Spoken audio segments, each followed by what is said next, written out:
अस्सलाम वालेकुम प्यारे बच्चों, आज के वीडियो में हम सुवम जमात रियाजी का पर्चा हल करेंगे। सवाल नंबर 1 है, ज़ेल में दी गई तस्वीर का मुशाहिदा कीजिए। दी गई चीज़ों की गिनती कीजिए और इन्हें आदाद और हिंदसों में लिखिए। चलिए अब हम दहाई गिनते हैं। दहाई के कितने सुतून हैं देखेंगे। 1 2 3 4। कितने हैं? 4। तो हम यहाँ लिखेंगे दहाई पर 4। इसी तरह अब हम गिनेंगे इकाई। खुली इकाइयाँ कितनी हैं? 1 2 3 4 5 6। कितनी हैं? 6। हम यहाँ लिखेंगे 6। इस तरह से अदद हासिल हुआ है हमें 4 दहाई 6 इकाई 46। सवाल नंबर 2, ज़ेल की जिदवल में एक अदद दिया गया है। इस अदद के पहले का अदद और इसके बाद का अदद लिखिए। हमें पहले और बाद का अदद लिखना है। तो चलिए यहाँ पर अदद दिया गया है 81। क्या है अदद? 81। 81 से पहले का अदद है 80। इसी तरह 81 के बाद का अदद है 82। हम यहाँ लिखेंगे 82। सवाल नंबर 3, दिए गए आदाद को चढ़ती उतरती तरतीब में लिखिए। यहाँ पर अदद दिया गया है 79, 97 और 51।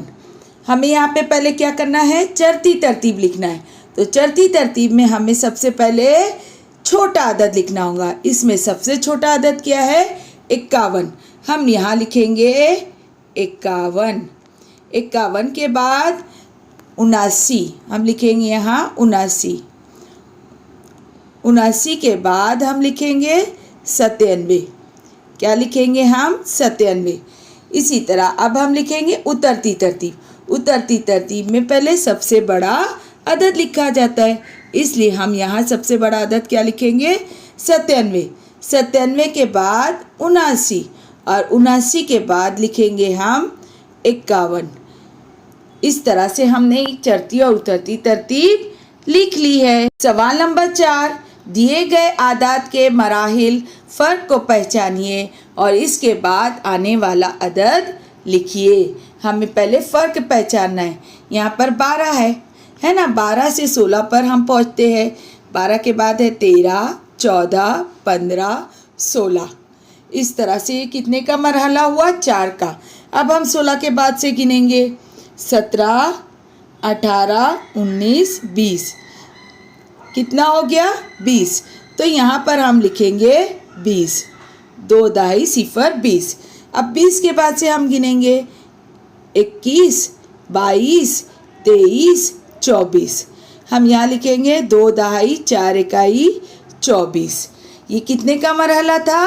4 का मरहला। सवाल नंबर 5, एक टोकरी में 37 चीकू और 55 आम हैं, तो बताइए इस टोकरी में कुल कितने फल है?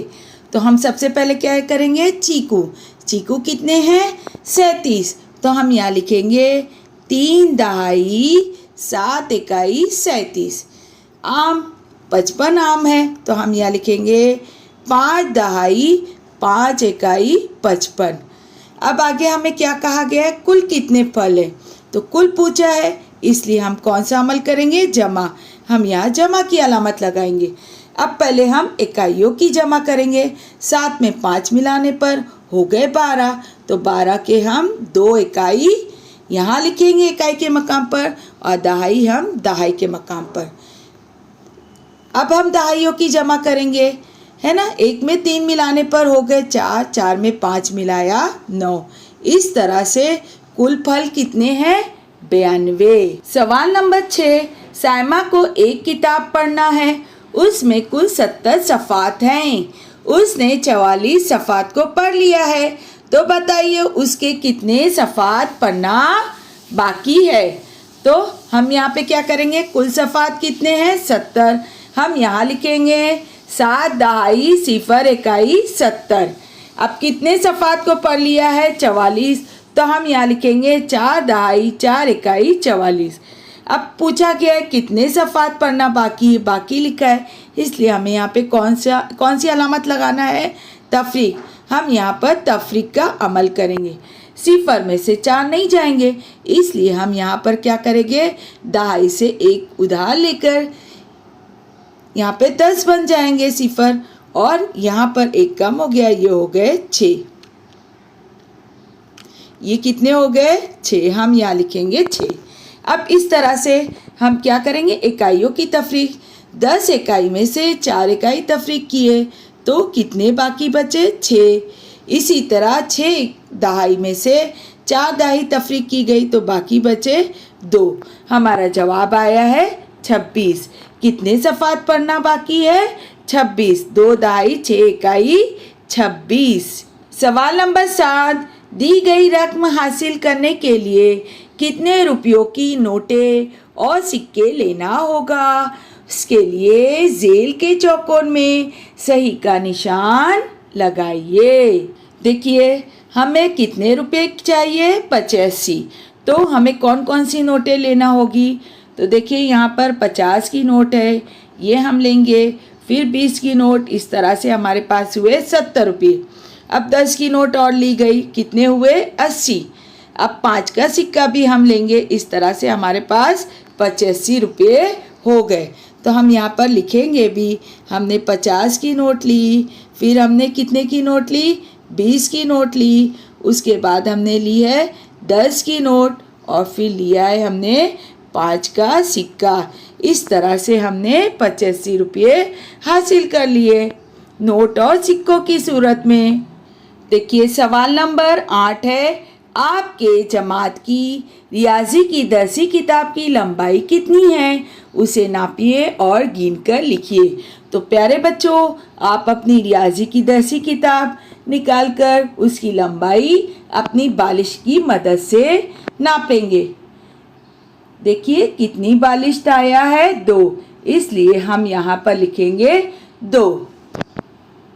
सवाल नंबर 9, सबसे ज़्यादा वजनी चीज़ पर सही इस तरह का निशान लगाइए।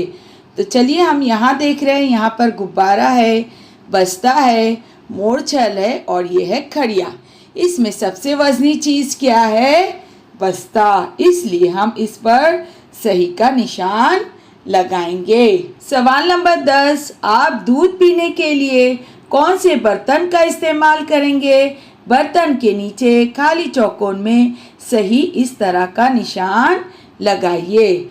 यहाँ पर मग है और ये है बर्तन दिया गया है और ये है बाल्टी। अब इसमें से आप किस में दूध पीते हैं, मग में, इसलिए हम मग के नीचे के चौकोर में सही का निशान लगाएंगे। सवाल नंबर 11, नीचे दिए गए अशकाल के तसलसल को मुकम्मल कीजिए। तो देखिए यहाँ पर मुसल्लस है, दायरा है, चौकोर, फिर मुसल्लस, फिर दायरा, फिर चौकोर। तो इसी तरह से हम भी यहाँ पे क्या बनाएंगे, अब मुसल्लस बनाएंगे, मुसल्लस के बाद दायरा बनाएंगे और दायरा के बाद चौकोर शक्ल, इस तरह से हम बनाएंगे। तो इस तरह से हमने इस तसलसल को क्या कर लिया, मुकम्मल कर लिया। सवाल नंबर 12, खाली चौकोर मुकम्मल कीजिए। तो देखिए यहाँ पर कितने तारे हैं, 2 तारे, इसलिए हम यहाँ लिखेंगे 2। यहाँ भी 2 तारे हैं, हम लिखेंगे 2। यहाँ भी 2 है, कितने लिखेंगे हम, 2। इस तरह से इन सबको जब मिलाया गया तो कितने हो गए, बराबर के बाद हम लिखेंगे यहाँ पर 6। हम तमाम तारों को जब गिनते हैं तो कितने हो गए, 6। 1 2 3 4 5 6, कितने हो गए, 6। हमने यहाँ पर चौकोर में बराबर के बाद क्या लिखा, 6। अच्छा, हर चौकोर में कितने तारे हैं, 2 तारे हैं, तो हम यहाँ लिखेंगे 2। और यहाँ पे ज़र्ब की अलामत है, कौन सी अलामत है बच्चों, ज़र्ब की अलामत है। अब कितने चौकोर बॉक्स हैं यहाँ पर, 3, तो हम यहाँ लिखेंगे 3, है ना। तो 2 तिया कितने हुए, 6, हम यहाँ लिखेंगे 6। सवाल नंबर 13, एक स्कूल के तलबा की तादाद झेल के जदवल में दिखाई गई है, इस बिना पर सवालात के जवाब दीजिए। सबसे पहले हम इसे समझते हैं। यहाँ पर जमात लिखी हुई है, यहाँ लिखा है तलबा की तादाद। तो अव्वल जमात में कितने बच्चे हैं, यहाँ पर अव्वल जमात में बच्चों की तादाद है 10। कितने हैं? 10। इसी तरह दुअम जमात में कितने बच्चे हैं? 7 बच्चे। हम यहाँ लिखेंगे 7। और सुअम जमात में बच्चे हैं 9। कितने बच्चे हैं? 9। और चारुम जमात में बच्चों की तादाद कितनी है? 7 है। कितने बच्चे हैं? 7। हम यहाँ पर क्या देख रहे हैं कि दुअम जमात और चारुम जमात में तलबा की तादाद जो है वो मसावी है ना। दुअम में भी 7 बच्चे हैं और चारुम में भी 7 बच्चे। और सबसे ज़्यादा बच्चे किस जमात में है? अव्वल जमात में है ना। तो चलिए अब हम सवालात के जवाबात लिखेंगे। सवाल नंबर 1, किस जमात में सबसे ज़्यादा तलबा हैं? तो हम यहाँ क्या लिखेंगे? हम लिखेंगे अव्वल। सवाल नंबर 2, जमात सुअम में कितने तलबा हैं? है ना, सुअम जमात में कितने तलबा हैं? 9। हम यहाँ लिखेंगे 9। सवाल नंबर 3 है, वो कौन सी जमातें हैं जिसमें तलबा की तादाद मसावी हैं? तो किस जमात में तलबा की तादाद मसावी है? दुअम और चारुम जमात। चलिए बच्चों, इस तरह से हमने इस पर्चे को हल कर लिया। चलिए मिलते फिर अगले वीडियो में। तब तक के लिए अल्लाह हाफिज़। अस्सलामु अलैकुम व रहमतुल्लाहि व बरकातुहू।